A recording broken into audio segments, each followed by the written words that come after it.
so much to think about, and particularly when we know there are huge changes on the horizon, not least the arrival of the next big computer mega cycle that it is, of course, quantum computing.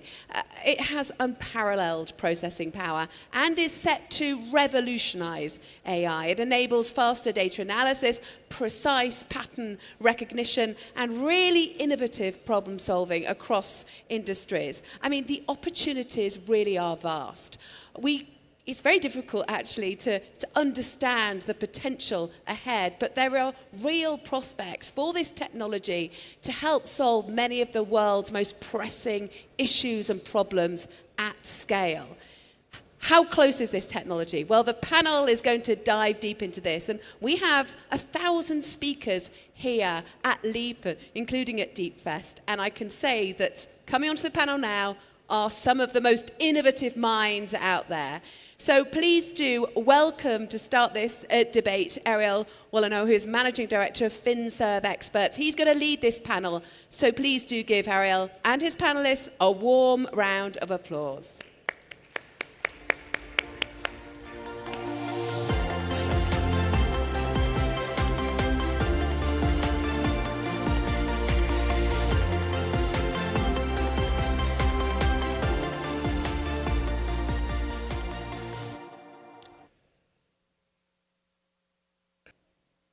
Try again, shall we? All right, that's good. Can you all hear me in the back? Raise your hand, just make sure it's coming. Excellent. My name's Ariel Wallano, and I'm really kind of flabbergasted to be sitting with such august talent.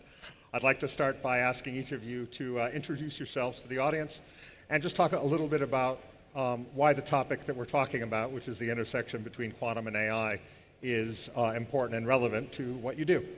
Bob, do you want to go first? Sure. My name is Bob Sutor. I guess the first thing to know about me is I'm a mathematician by training.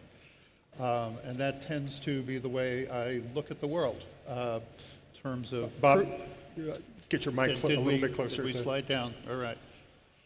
All right. I knew I'd end up holding this.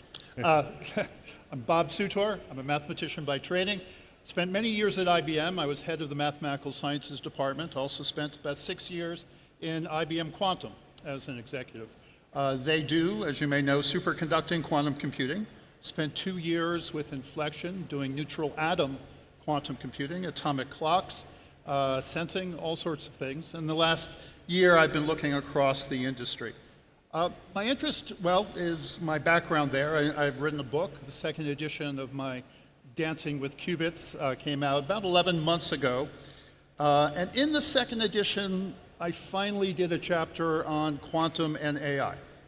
I couldn't do it the first time. I think I had a page count issue, but I also thought it would be further along. And so I'm very interested in this topic, but I think the order of these words is very, very important. Because people tend to think about how will we use quantum computers to make AI better? Well, frankly, I think that is the last of the use cases of these two words that we're going to see. The first one, and one that people have been doing for quite a while, is how do we use machine learning and AI to make quantum computing better? And then, oh, by the way, we can use it for AI. And then the third part is, well, we're just going to use them in the same neighborhood. Because sometimes people look at an algorithm or a model, but they don't think of the whole business process, the workflow, everything that's going on. So what might happen is, some spot over here, you have a quantum computer doing something interesting. The data from that is going into HPC. The data from that's going into AI. So there are three primary combinations here. And let me just end this with my attitude is, I'm very optimistic, but we have to be realistic. This area is filled with hype and demands proof. All right, Daniela. Well, thank you so much, first of all, to the Kingdom and also to the organizers of DeepFest for making this possible for us to speak here. I'm very excited. My name is Daniela Herman. I'm a serial entrepreneur, and I'm a co-founder of Dynex and mission leader of Dynex Moonshot Family Office. We brought quantum as a service to market with an availability of 1 million qubits, And we are doing it all efforts, programs of education, etc., to make it mainstream as quick as possible. We also integrated an ethical integrity layer combined with ethical tech, so that we are sure, or at least trying our best, to not support any kind of malicious use. Thank you. And Kathrin. Dr. Kathrin Kind, and thank you very much, DeepFest and the LEAP team and everyone here at Tahaluf for this excellent organization and for the kind invitation. I am the Chief Data Scientist of Cognizant Technology Solutions, and at the same time, I'm the member of the Board of Advisors of the Swiss School of Business and Management in Geneva, guest lecturer in quantum computing at the University of New Delhi for the Applied Mathematics Department, as well as for the University of Agder in Norway. Quantum computing is very close then to me and my team, because we are researching, we're one of the very first faculties to research in quantum computing applied to business, quantum computing applied to life sciences. Why both? Because if we look at the very first business cases of quantum computing, it is the new potential that they can have, and that is on life sciences. Many might be surprised to know that less than 2% of the medicines that you can buy in the pharmacy are made and are adequate for females. That means that the research of medicine that is particularly targeted to female of all ages needs quite amount of big of research. And at the same time, why applied mathematics? Because a lot of the mathematics that needed for the new development of what would be not just the mechanics, we're also working together with the University of Calcutta, the mechanics department, because the quantum entanglement is quantum mechanics. So it's very, very important to bring these three areas, mathematics, mechanics, as well as what would be in business, in together be able then to create one collaboration network in order to develop this new and novel technology and bring on about what would be excellent and socioeconomical positive impact through the development of new medicines. Thank you. So my name is Ariel Wallano. I am an advisor to UK Parliament on both blockchain and AI. Google hired me to develop the AI risk management framework for their own go-to-market team. I led the team that used machine learning to build the credit engine for Kenya's M-Pesa mobile payment platform. And I am a guest lecturer at Cambridge University in the UK and Zhejiang University in China. My firm, FinServ Experts, was launched in 2016. Like Bob, I was a long-term IBMer before that. We focus on emerging technology problems, which now begins to be include advising our clients on a stable pathway towards quantum resilience in advance of the arrival of Q-Day, whenever that may be, which is the point at which it will be possible to use quantum computers to make it very easy for bad actors to access passwords, read internal emails, spy on private video conferences, etc., and to be ready in advance of that. So the first question, though, when I get asked, and this actually just happened yesterday when I was giving my talk on quantum resilience here at LEAP, but the most common question I get asked, this thing about qubit, it seems so science fiction. Is it real? And my first, the first thing I say, and I go back to something the great economist Milton Friedman was fond of saying, which is the value of a theory, of any theory, outside of academia, is not about whether or not the premises are sound, but whether or not the predictions are accurate.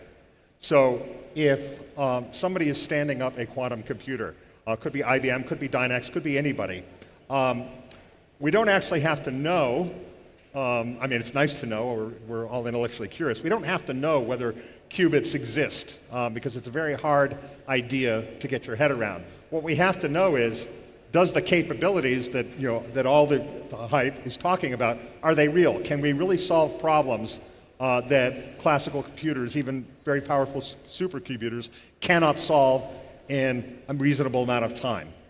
If the answer is yes, if it can solve it, it doesn't matter to anybody outside academia whether qubits are real or not. What's matter is we have a capability that can solve problems we can't even conceive of today. And with that, I'd like to actually dig in. So what is the level of capability now with quantum computing, with specific regards to AI?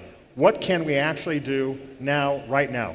Evidence, numbers. What is the actual state of play on the ground? Bob, do you want to have a go at that?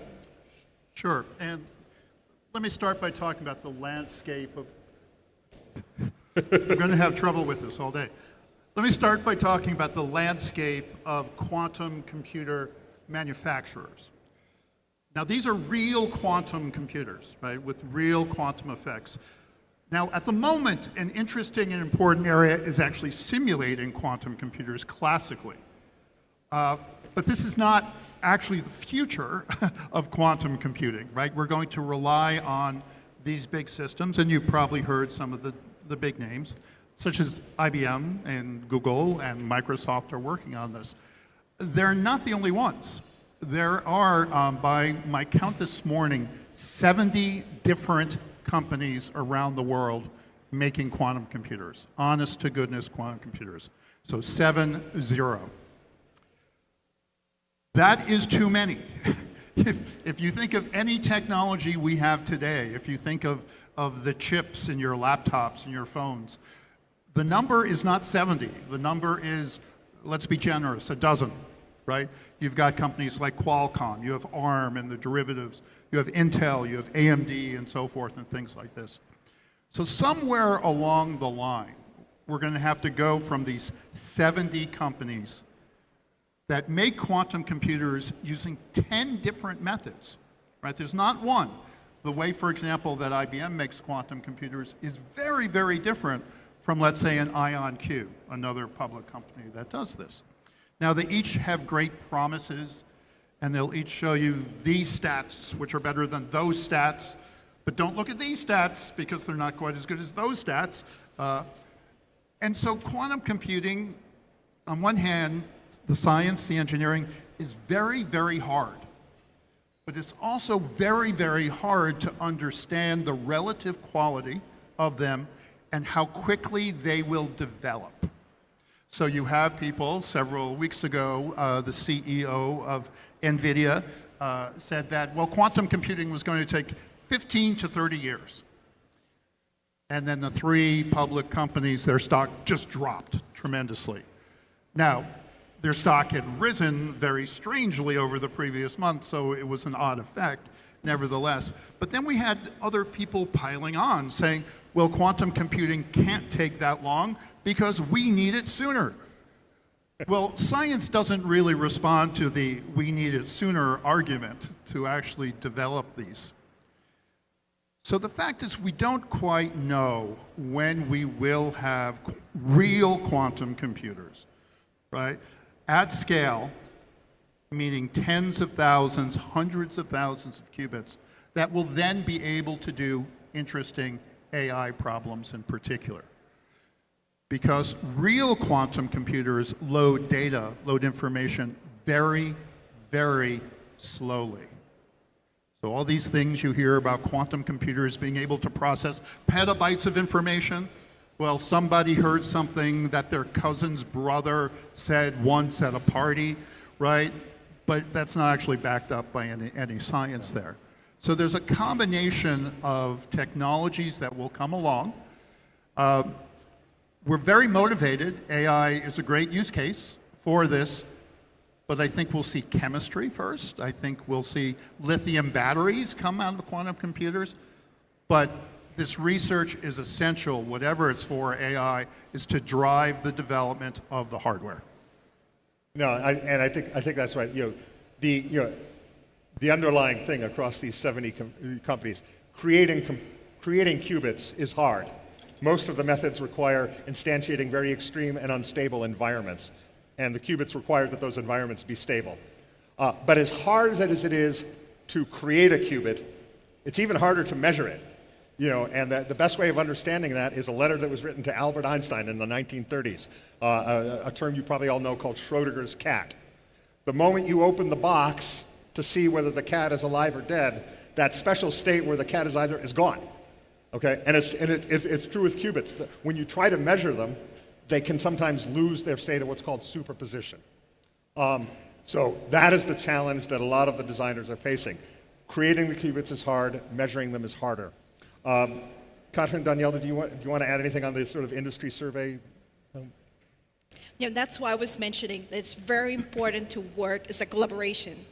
This is way too big of a task to be done just by either one of those 70 companies or one particular university. So that's why it is important. That's why we're going into it with all these different areas. So like you said, if we first take quantum computing, the ones that actually are, the very first challenge is that they have to be near absolute zero. Yeah, so that's null Kelvin. Number one, that would be for the hardware type. Then we have a different layer, which would be empowering the computer and also ensuring that that is also at the lower type temperature. So these are computers chips that have to be put into what would be in hydrogen, liquid hydrogen, of course, and then be separate from the particular chip in which you would have the base layer, the BIOS, the SPI, where you would have the processing base software just simply to try to understand exactly what the calculations are doing. Then it comes the next mathematical layer for error correction, because up till Microsoft created the very, very first novel chip that is able then to autocorrect at that layer 50% of the error codes. That is one of the areas, not just the measuring, but also knowing that you have to understand if, can I trust it? The level of reliability. So we need to have then that level of mathematics there in order then to validate if the results are coherent or not. Then comes the true application layer, which is also the ones that we work on. And we are living here in what would be a quantum type of simulation. So it's living out of the batch results of these first three layers of validation. So why is it necessary then that we work as mathematics, as a business, as a mechanics together? Because it's very important from the very early beginnings to look for the business case of quantum computing. Even though, again, we would be at the early stages, there could be different type of myths already occurring so far, but it's very important to see because the capabilities and the way that we can implement it now, are so important for the next advances of computer science. So in a way, one of the areas that we should also be looking at is how we can work then together and also share the particular results and cooperate. Thank you. Daniela? Yeah, so first of all, I think also, the NVIDIA CEO did not include anyone from the scene in quantum computing when he did his kind of projection. And I guess that gave also a little bit of a backslash in the market at the reaction point. But as said, the stocks were actually rising incredibly high. And if you did 400% and you have a correction of 50%, it's a different perspective as if you're coming from a very, let's say, different kind of span of performance. So that's one. And two, with regards to quantum computing, we, for example, are working with quantum as a service and a large emulation. So I am not here at all. I think the computers that are currently advancing also at their speed are doing a tremendous job. And as IBM, I'm a great fan, by the way, because I think they paved the way enormously regarding quantum computing. And we profited also a lot from that evolution that they initiated in the market. So that is with much gratitude taken. And I think that what we are maybe a bit caught by surprise, like we caught by surprise with like DeepSeek, that there are different ways of how to enter into the quantum market. I am completely sure that the leading companies of the quantum market cannot be today stated with 100% surety because we don't know what's coming around the corner of innovation, and it always has been. You can call it quantum, you can call it the car, from the horse to the car. These movements have always been here. So I think to come to the topic of computers, I think there will be different types of outcomes of offerings in the market in this sector, but the main importance of everything is that it becomes mainstream and that the economies globally can use it and that there is a support on education to make it an enablement for the economies globally. Now, the last point I wanted to say is when you take it in combination with AI, I fully agree. You can look at it from one perspective where you say that if you use a hybrid where you use AI models for training and you use sequentially quantum in combination, you can have better outcomes of if you just say, oh, now we're going to put on top of AI quantum, because that's not the solution. I do think also what is important to say regarding AI, it is not a speed kind of increaser quantum. What quantum needs is it needs transformers, it needs LLM algorithms to be put so that AI can in combination be used with quantum. But that it enhances, we're working, for example, on cardiovascular disease with an AI enhancement. It can be used in health tremendously. So it's a fascinating time we're entering into, and our opinion is it's now, and it's not happening in 3 to 5 years. Thank you. You're welcome. So, and that sort of segues nicely because, okay, so we have some level of capability now, which is largely exists in a lab. There's some emerging people trying to solve actual problems. In the opinion of yourselves as panelists, given the limited capability we have now and the things that are likely to happen sooner rather than later, and nobody knows when the vaunted Q day is actually going to happen, I think it's safe to assume that when it does happen, people won't be ready for it. I mean, if we look at AI, people have been working on AI for 30 plus years now, and all of a sudden it has traction and relevance, to use your word, across the mainstream. It's reasonably safe to assume that will be the case in quantum. There will be a small group of very talented experts working, and then all of a sudden it will be here and it will be everywhere. When that happens, whether it's today or 30 years from now, what are your views on which industries, which applications, which use cases are going to be first in line in terms of most readily capable, in terms of the nature of the problem, to benefit from the intersection of quantum and AI in either direction? To your point, Bob. So which industries are going to be capable of using it, capable of monetizing it, and getting the value the quickest, either because of the natural fit of the problem or because as an industry they're more ready and more amenable to this kind of rapid and radical transformation. Kathrin, do you want to take a first shot at this? Yeah, sure. So for monetization of data, the important thing is that the industry itself already has a monetization process, a methodology, and what would be then the tool in place, as well as the data governance, before even stepping up into quantum computing.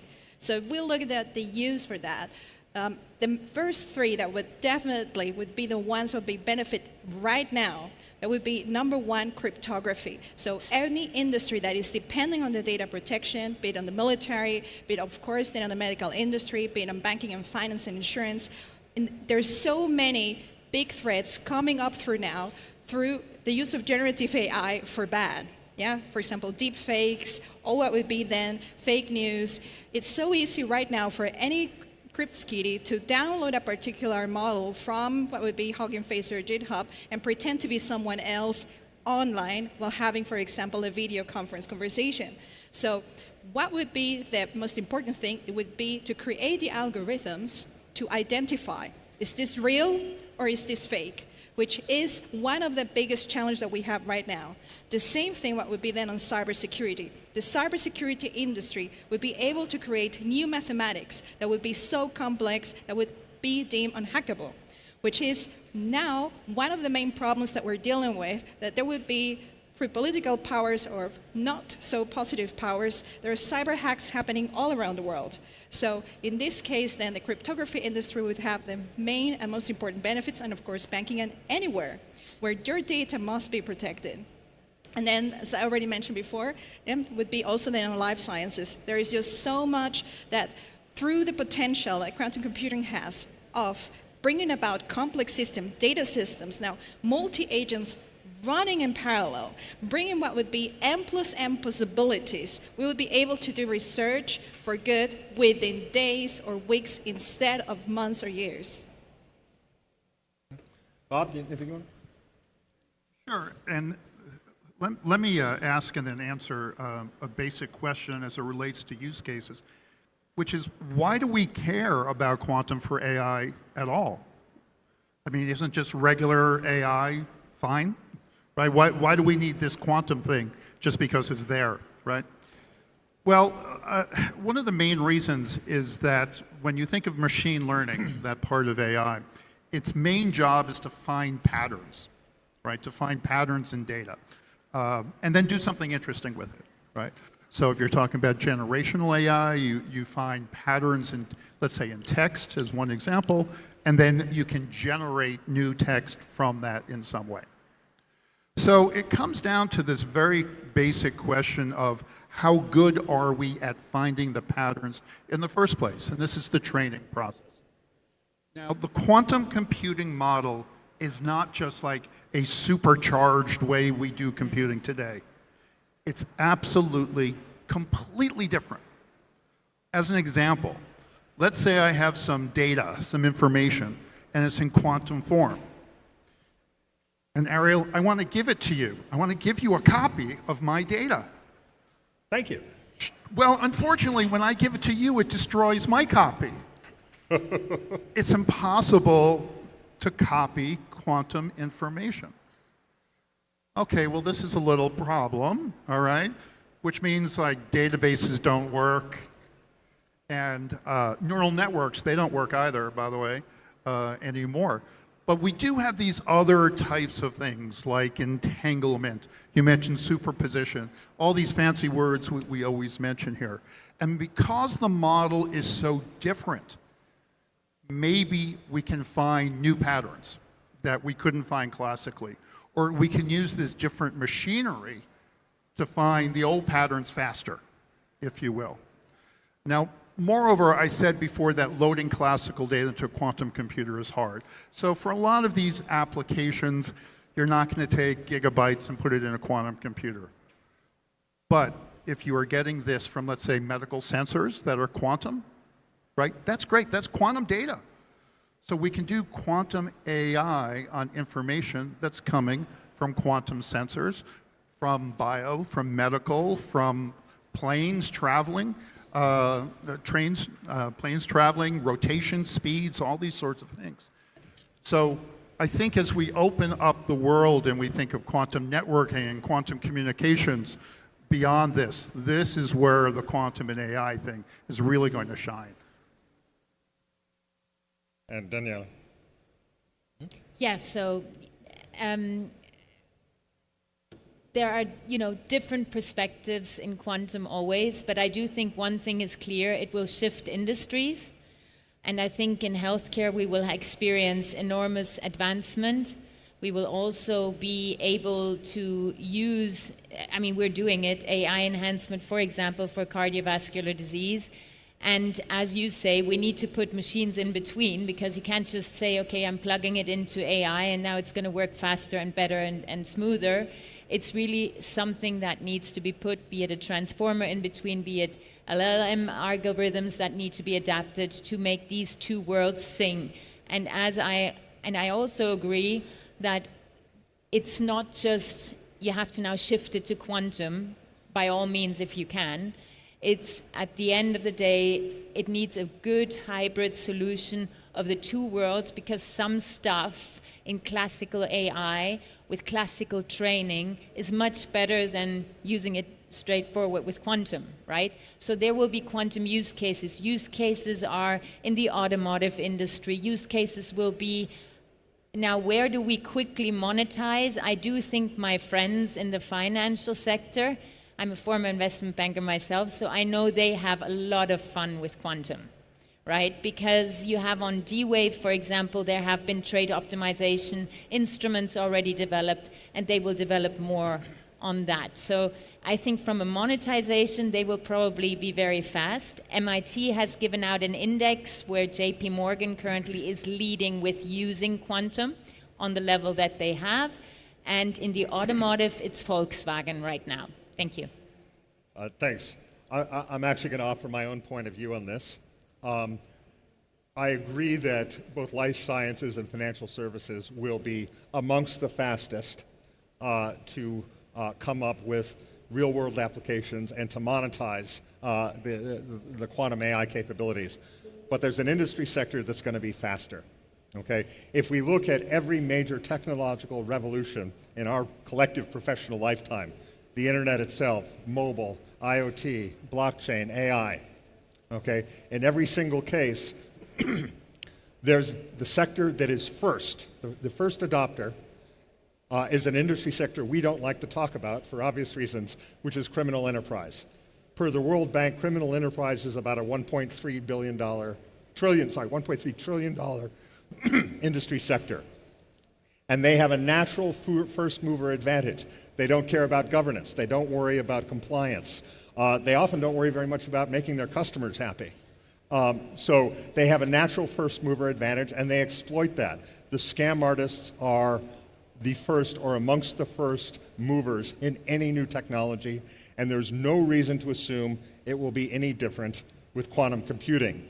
And that segues very nicely into the third topic that I'd like to invite the panel to discuss. So if that's the case, well, one of the first things we should ask, being, having at least, some level of foresight, how can we prevent that, or realistically, how can we slow it down? How can we minimize the first mover adoption and indeed the access that criminal enterprise has to these capabilities, because we know they are going to be amongst the first to try and exploit it. Well, one of the ways that we can think about that is by how quantum computing resources are made available.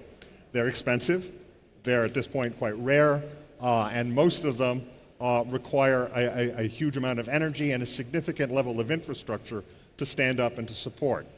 So it is not going to be the case in the foreseeable future that even a fairly sizable organization can just buy their own quantum computer. So the distribution and delivery model for quantum computing resources is absolutely key. And I think some of the biggest opportunities are going to be with the companies who get that right. So I'd like to ask the panel's opinion about which sort of delivery models for quantum capability they think are the most attractive, the most likely to succeed, and the ones that people are getting ready for.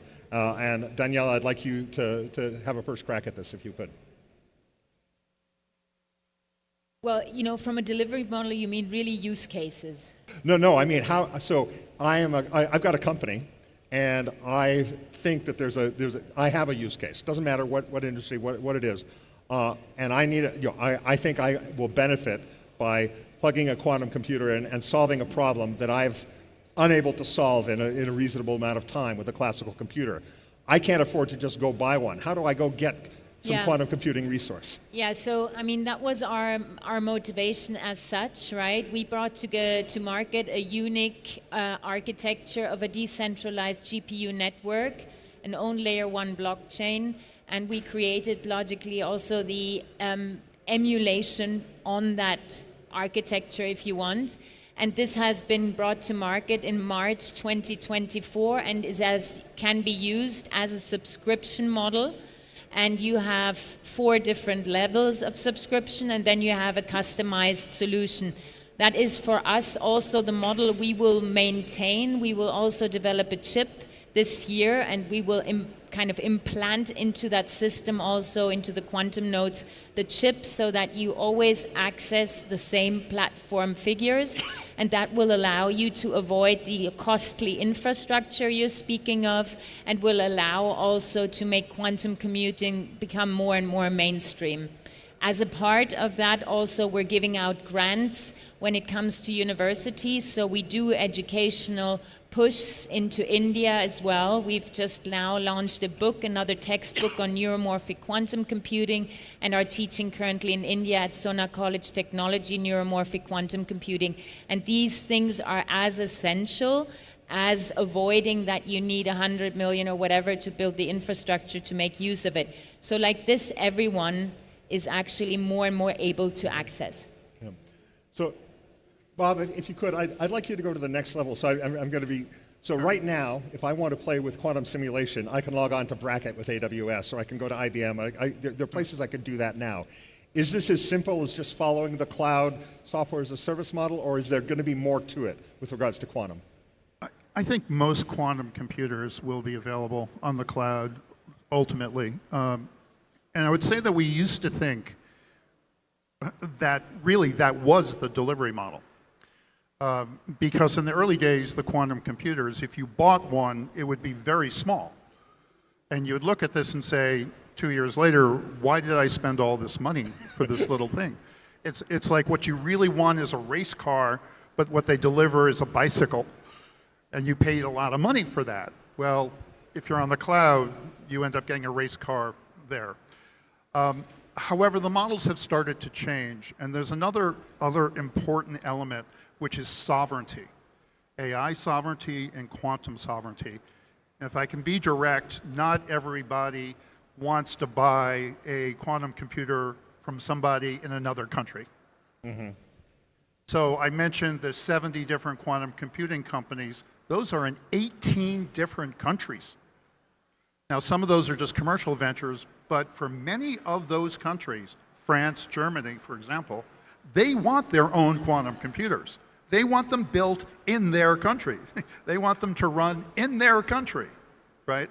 So this notion of sovereignty is becoming very, very important regarding the delivery model, and it's also being backed up by export controls that we're seeing more and more. Okay. Kathrin, do you have anything to add on that? Yes, I can tell you how we implement it at Cognizant today. Yeah, so as I mentioned before, this is too big of a task to do it alone. So we partner, number one, with all hyperscalers that are right now involved with it, so IBM, JCP, as well as AWS and Microsoft. Number one, to have access to it. Number two is we also partner with universities to build the scientists to help us research on what would be the right new methodologies for what would be the layer of quality that we need and reliability on the calculations. And as well, then, as I already mentioned at the beginning, any research of this would be nothing if we didn't have trustable data. So we also partner with master data management partners, for example, like Informatica here, and that it allows us to understand the complexity of where this data is coming from. And the number one thing here, we are in version 0.1 rubbish.